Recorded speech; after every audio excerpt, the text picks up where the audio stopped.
अस्सलाम वालेकुम दोस्तों, सब कैसे हैं? खैरियत से हैं? यूके से बराह रास्त बैरिस्टर मुबीन जाफ़र भट्टी आप खिदमत में हाजिर हूँ।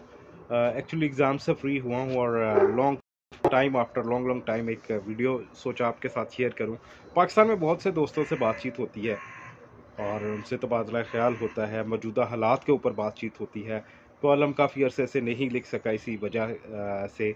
और दूसरा ये है कि जो हालात पाकिस्तान के मौजूदा हालात हैं और मरीम नवाज़ का जो ट्वीट कल का ख़ास तौर पे कि ये हुकूमत मेरी नहीं है, उससे ये बात खुलकर सामने आ गई है जो मैंने कोई तकरीबन 7 माह पहले एक कॉलम में लिखी थी।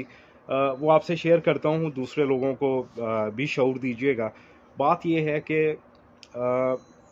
जो मौजूदा सूरत हाल है पाकिस्तान की, उसमें आप सबको पता है कि एक कठपुतली हुकूमत है मियाँ शहबाज शरीफ की, और मरीम नवाज़ का ये ट्वीट जो है कि ये हुकूमत मेरी नहीं है, इसके पीछे मुख्तसरन आपके साथ शेयर करूँगा कि क्या कारहाय नुमायाँ जो हैं वो छुपे हुए हैं। और मेरी बात से अगर आप इत्तेफाक करते हैं तो कमेंट ज़रूर कीजिएगा और दूसरे लोगों के साथ इसको शेयर ज़रूर कीजिएगा। बात यह है कि ये आए ही लूट खसूट करने हैं।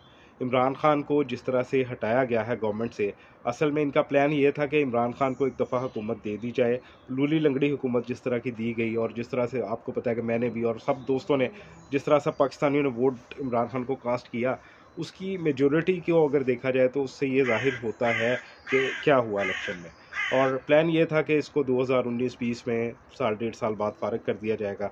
और जब कोविड ने हमला कर दिया, चीज़ें सारी, इनको पता था कि इकॉनमी इमरान खान ने थोड़ी इतना बुरा हाल हमने दिया, ये संभाल नहीं सकेगा, उसने उस इकॉनमी को संभाला। कोविड ने इमरान खान को शेल्टर दिया और बहुत अच्छा अल्लाह ताला की मदद से उसने चीज़ों को सेटल डाउन किया और सारा कुछ निज़ाम बेहतर किया। लंगर खानों का जो भी था आप सबको पता है। अब जो सूरत हाल है, अब ये लूट खसूट कर रहे हैं, जो मामलात यहाँ पे चल रहे हैं वो सबको पता है, और वो ये ऐसे ही चलते रहेंगे। ये इतनी ज़्यादा आर्टिफिशियल जो महंगाई है उसको प्रिवेल जो कर रही है और प्रमोट किया जा रहा है, वो लूट खसूट करके यही पैसा लोगों को इलेक्शन में ख़रीदा जाएगा, इसी पैसे से इलेक्शन ख़रीदा जाएगा, इसी पैसे से इलेक्शन को मैनेज किया जाएगा। और पाकिस्तान का निज़ाम जो है वो दरहम बरहम कर देना ही इनका मकसद है। और जब वो हो जाएगा उसके बाद क्या होगा? उसके बाद ये इसी पैसे के साथ मियाँ नवाज़ शरीफ को वापस लाएंगे। वो आकर 2-3 साल रोना रोएगा कि ये कुछ बदकिस्मती रही कि ये हो गया वो हो गया, हम निज़ाम को संभाल नहीं सके, हम चीज़ों को बेहतर नहीं कर सके, या जो भी मामलात हैं वो ये चलाएगा। फिर 2-3 साल जब देखेगा कि हालात किस तरफ जा रहे हैं, फिर लोगों को इसी पैसे से रिलीफ देगा और फिर अपना अगला टेन्योर जो है वो चलाएगा। फैसला हमने करना है कि हमारा मुल्क, हमारा पाकिस्तान क्या ऐसे ही चलता रहेगा, या कि हम अपने आने वाली नस्लों को कुछ बेहतरी देना चाहते हैं। इसके लिए हम सबको मिल बैठकर सोचना होगा। और मौजूदा हालात में अगर पाकिस्तान डिफ़ॉल्ट कर चुका है, पाकिस्तान तो बेसिकली 1949 में डिफ़ॉल्ट कर गया था।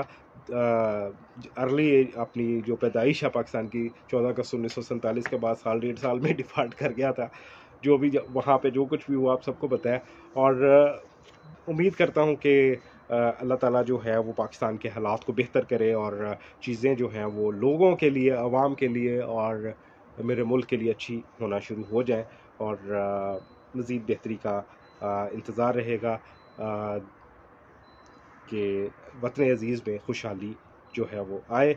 लेकिन इसके बाद जो डिफ़ॉल्टर के हवाले से या डिफ़ॉल्ट के हवाले से बातचीत अगली वीडियो में करेंगे। और ये अगर डिफ़ॉल्ट हो जाता है या ज़ाहरी तौर पे भी डिफ़ॉल्ट अनाउंस कर दिया जाता है तो इसमें पाकिस्तान को भी फ़ायदा होगा और पाकिस्तान के आवाम को भी फ़ायदा होगा। किस तरह होगा, अगली वीडियो में आपके साथ डिस्कस करेंगे। अपना बहुत सारा ख्याल रखिएगा। इजाज़त दीजिए। अल्लाह हाफ़िज़।